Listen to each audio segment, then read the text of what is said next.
Hello दोस्तों, स्वागत है आपका मेरे YouTube चैनल हॉरर मिनाटी में। और मैं आज आपको अपने व्यूअर्स की भेजी कुछ सच्ची और डरावनी स्टोरीज़ के बारे में बताना चाहता हूं। तो अगर आपने मेरे YouTube चैनल को सब्सक्राइब नहीं किया दोस्तों, तो मेरे YouTube चैनल हॉरर मिनाटी को सब्सक्राइब करना ना भूलें, ताकि मैं और इंटरेस्टिंग और सच्ची डरावनी स्टोरीज़ आगे भी आप लोगों के लिए लेके आता रहूँ। आगे की स्टोरीज़ मैं अपने व्यूअर्स के ही पॉइंट ऑफ व्यू से कंटिन्यू करूँगा दोस्तों।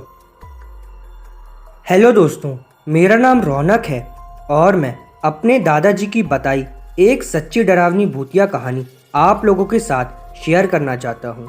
एक बार की बात है, एक गांव में 3 दोस्त रहते थे, विक्की, विशाल और मधु। उन तीनों में इतनी गहरी दोस्ती थी कि जहाँ भी जाते साथ ही में जाते, कुछ भी खाते मिलजुल कर और बांट के ही खाया करते थे। एक दिन मधु अपने दोनों दोस्तों के साथ स्कूल से घर लौट रहा था। दोपहर का समय था और वे तीनों साइकिल चला रहे थे। तभी विशाल की साइकिल एक बड़े से पत्थर से जा टकराई और वो नीचे गिर गया। उसके पैर में बहुत तेज चोट लग गई और वो बुरी तरीके से दर्द से चिल्लाने लगा। मदद के लिए उस सुनसान रास्ते में कोई मिल भी नहीं रहा था। तभी मधु भागकर मदद के लिए किसी को बुलाने चला गया। थोड़ी दूर गया तो उसे 1-2 मंजिला घर दिखाई दिया। उसे लगा कि शायद वहाँ मदद मिल जाएगी, पर वो वहाँ गया, लेकिन वहाँ जाकर देखा तो सारे कमरे में ताला लगा हुआ था। उसी वक्त मधु को लगा कि कोई उसका पीछा कर रहा है, तो उसे एक परछाई दूसरे मंजिल पर जाते हुई दिखाई दी। मधु को लगा कि शायद ऊपर कोई रहता होगा, उसी की परछाई होगी जो उसे दिखी थी। मधु उसे रोकने के लिए आवाज़ लगाते हुए उसके पीछे पीछे दूसरे मंजिल पर चला गया।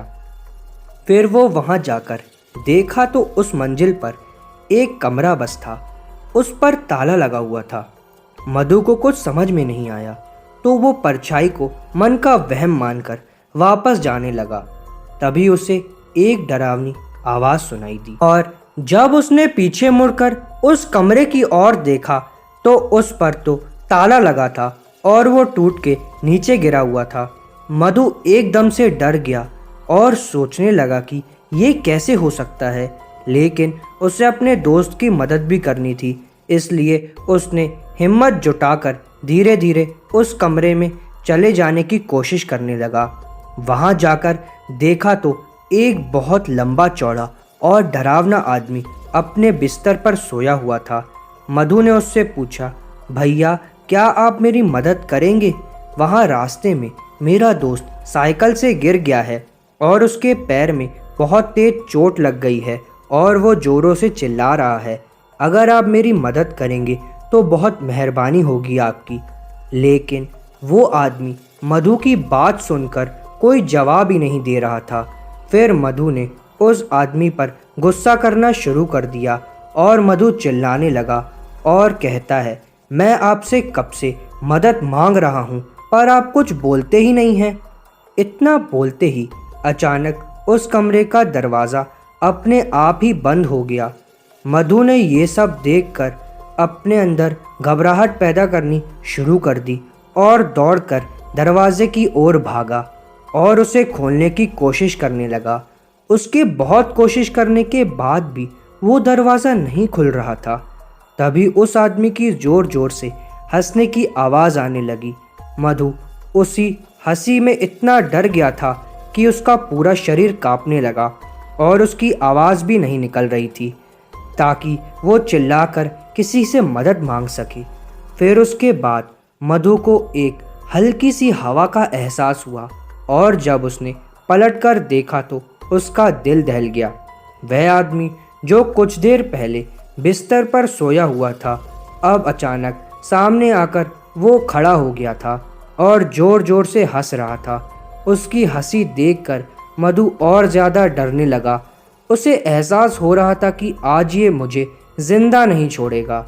फिर वो आदमी मधु को पकड़ लेता है और उसे अपने पास खींचने लगता है। मधु ज़ोरों से रोने और चिल्लाने लगा था। वो आदमी उसके मुंह पर हाथ रख लिया और उसे नोचने लगा और उसके बाल पकड़कर घसीटते हुए उसे जंगल की ओर ले जाने लगा। इधर विशाल दर्द के मारे चटपटा रहा था और विक्की परेशान था कि मधु अभी तक आया क्यों नहीं। थोड़ी देर तक मधु की राह देखा। जब तक वो नहीं आया तो विक्की उसे खुद ही ढूंढने के लिए निकल गया। तभी एक आदमी ने विक्की से कहा, भाई तुम बहुत परेशान क्यों लग रहे हो, मुझे बताओ। विक्की ने उसे अपना सारा किस्सा बताया और फिर वो दोनों मधु को खोजने के लिए निकल गए। तभी एक जंगल में अधमरी हालत में मधु उन लोगों को मिला। उसके कपड़े कटे फटे हुए थे और वो रो रहा था। विक्की ने उसे देखते ही गले से लगा लिया और पूछने लगा कि ये सब कैसे हुआ। फिर मधु अपने साथ हुआ सारा किस्सा उन लोगों को बताया। उसके साथ हुए इस हादसे को सुनकर दोनों के रोंगटे खड़े हो गए। तभी उस आदमी ने बताया कि कुछ साल पहले बगल के गांव में एक लड़का रहा करता था। वह थोड़ा पागल सा था और हमेशा आते जाते लड़कों को परेशान किया करता था। उससे परेशान होकर लड़कों ने अपने माता पिता को बताया। फिर गांव वालों ने उसको बहुत मारा। फिर 2-4 दिन बाद उसी 2 मंजिला घर में जाकर उसने एक कमरे में बंद करके अपने आप को चाकू मार लिया। उसकी मौत का काफ़ी दिन तक किसी को पता नहीं चला, लेकिन जब उसकी लाश मिली तो बहुत ही डरावनी और भयंकर हालत में थी और तब से उसकी आत्मा उसी कमरे में भटकती रहती है। इसीलिए इस घर में आज तक कोई नहीं गया। उसके बाद विक्की ने उस आदमी की मदद से मधु और विशाल को घर ले गया और फिर ये तीनों उस रास्ते पर दोबारा नहीं गए। दोस्तों, ये बिल्कुल सच्ची स्टोरी है।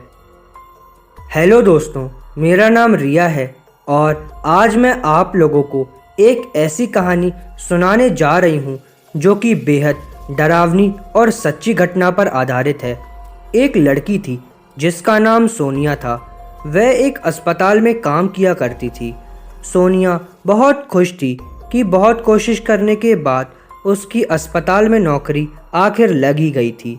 उसे लग रहा था कि वो अस्पताल में बच्चों के साथ समय बिताने वाली सहायक नर्स की पोस्ट पर है, लेकिन उसे इस बात का पता नहीं था कि उसे एक बहुत ही खतरनाक काम मिलने जा रहा था। वह काम था नाइट शिफ्ट में काम करने का और अक्सर रात के समय अकेले ही जगह जगह चक्कर लगाती रहती थी। एक रात उसने अचानक एक कमरे के बाहर अपने सीनियर नर्स के साथ एक मरीज को खड़ा देखा तो सोनिया अपने सीनियर नर्स के पास चली गई और उससे पूछा कि ये मरीज आपसे क्या बातें कर रहा था। सीनियर नर्स ने सोनिया को बताया कि वह मरीज एक अजीब घटना के बारे में बता रहा था। उन्होंने सोनिया को बताया कि उस मरीज को रोज रात को एक लड़की दिखती है और उससे बातें भी करती है। उस मरीज ने सीनियर नर्स से उस लड़की के बारे में बताते हुए कहा कि वो बहुत अजीब थी।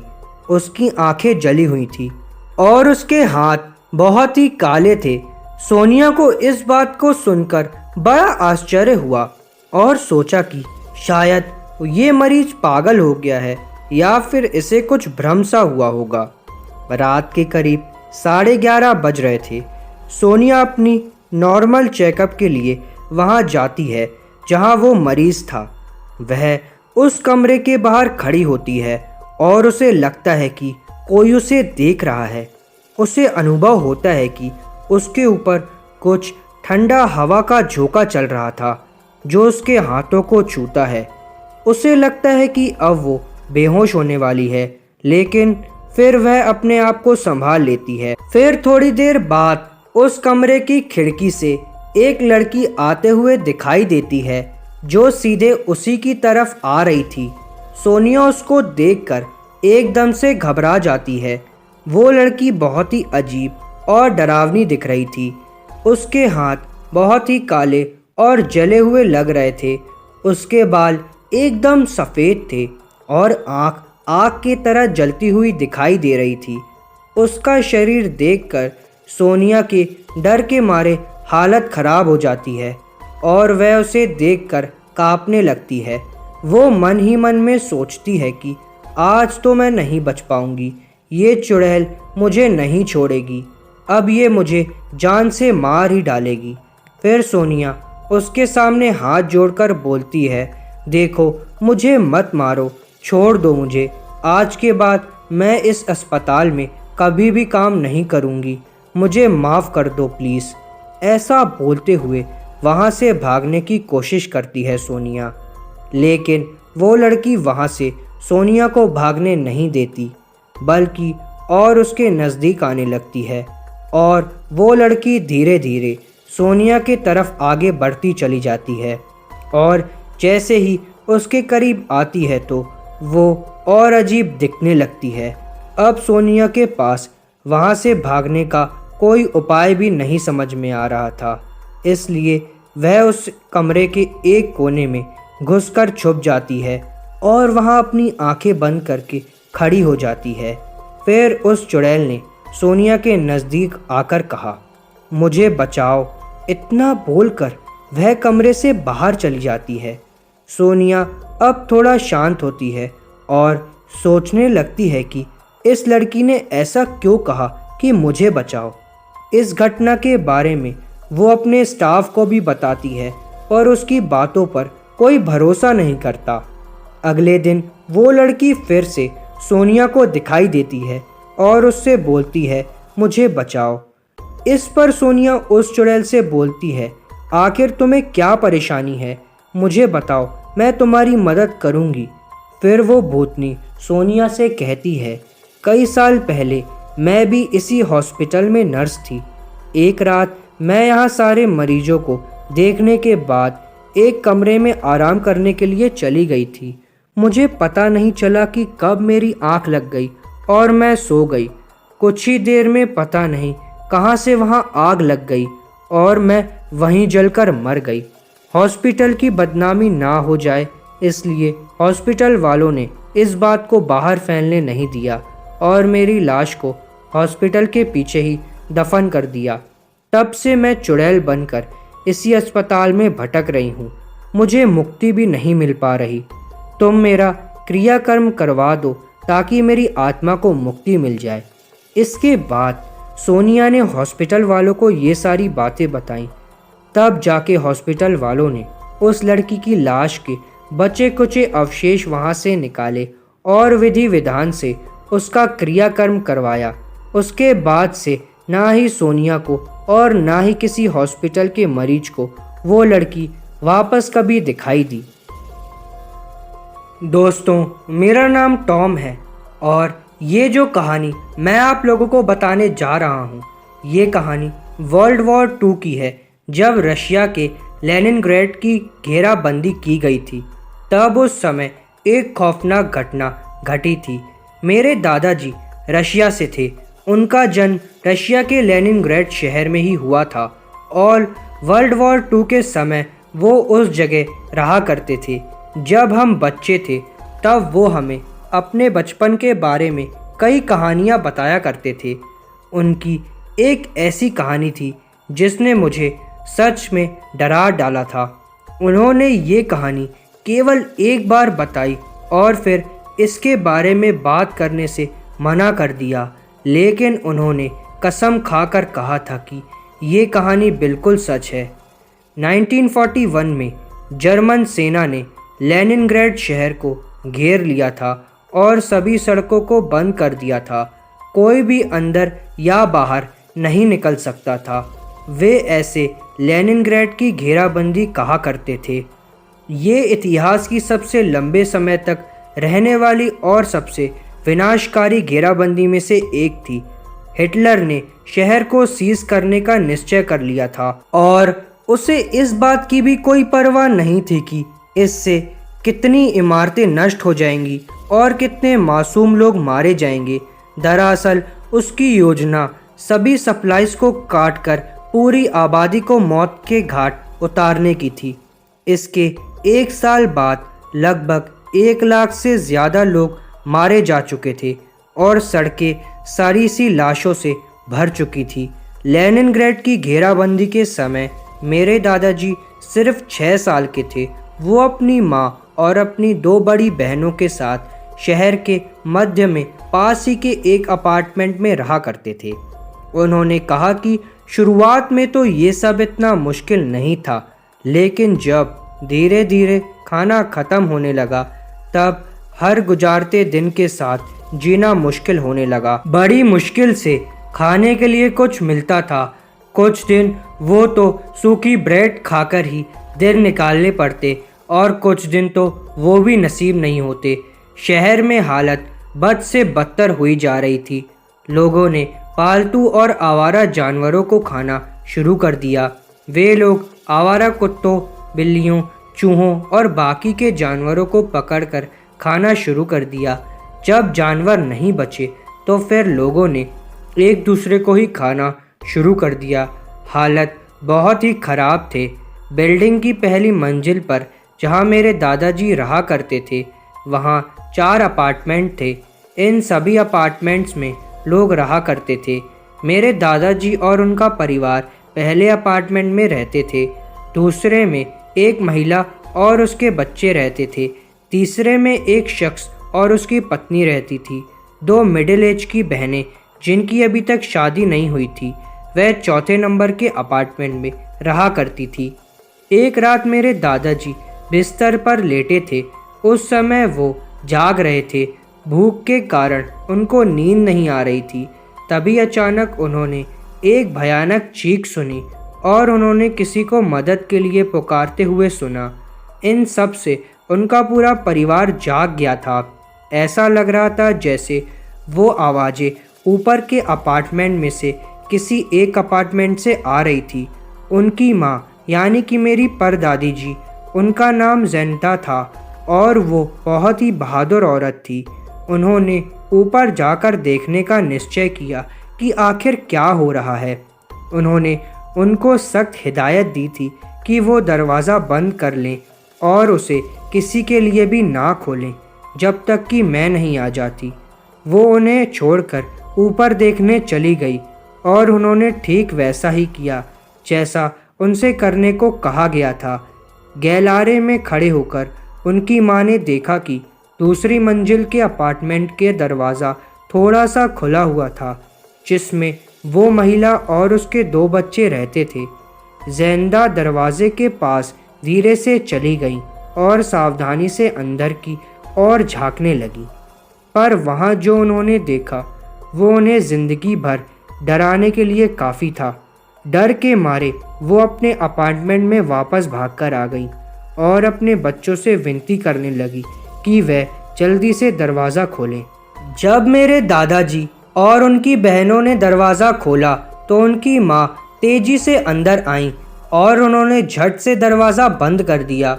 वो तेज़ी से सांसें ले रही थी और उनका चेहरा पीला पड़ चुका था। उन्होंने उनसे कहा कि जल्दी से इस दरवाज़े को बंद करो और कोई मजबूत चीज़ रखो जिससे कि कोई अंदर ना आ सके। फिर मैं तुम्हें बताऊंगी कि मैंने क्या देखा। फर्श पर खून ही खून था और उस पर एक कटा हुआ हाथ पड़ा था। उन्होंने बताया वहाँ पर खून की एक गंदी बदबू थी और उस अपार्टमेंट के एक अंधेरे कोने से मैंने एक अजीब से चबाने की आवाज़ सुनी। ये सुनते ही उनकी बड़ी बहन काफ़ी परेशान हो गई। मेरे दादाजी इतना डर गए कि वहाँ अपने कमरे के बेड के नीचे जाकर छिप गए। अगले दिन जब उनकी माँ बाहर कॉरिडोर में देखने आई तो उन्होंने देखा कि उस अपार्टमेंट का दरवाज़ा काफ़ी मजबूती से बंद था। सब तरफ एक मौत के जैसी खामोशी थी। कई हफ्तों के बाद शहर की हालत में थोड़ा सुधार हुआ। रशियन आर्मी ने एक छोटा सा रास्ता बना दिया जिससे कि सप्लाई को पहुंचाया जा सके, ताकि थोड़ा बहुत खाना उस रास्ते से लोगों तक पहुंचाया जा सके। मेरे दादाजी के परिवार में से कोई भी भूख के मारे नहीं मरा, लेकिन वह सब लोग काफ़ी कमज़ोर हो गए थे। एक सुबह उनकी माँ ने जितने पैसे थे सभी इकट्ठे किए और वह खाने की तलाश में बाहर निकल गईं। जब वो वापस आईं तो उन्होंने देखा कि तीसरे अपार्टमेंट का दरवाज़ा लगभग टूटा हुआ था। इस अपार्टमेंट में एक आदमी और उसकी पत्नी रहती थी। वहाँ जो कुछ भी हुआ उसका अंदाज़ा लगाते हुए ज़ैनदा ने दरवाज़ा खोला और अंदर झांक कर देखा। कम रोशनी में उसने देखा कि फर्श पर दो सड़ी गली लाशें पड़ी थी, जिनके शरीर का आधा मांस उनकी हड्डियों से किसी ने निचोड़ लिया था। ये देखकर उनका मन उल्टी करने को हुआ, पर वो अपने अपार्टमेंट में लौट आई, अपने बच्चों को इस भयानक किस्से के बारे में बताया और ये किस्सा मैं आप लोगों को बता रहा हूँ।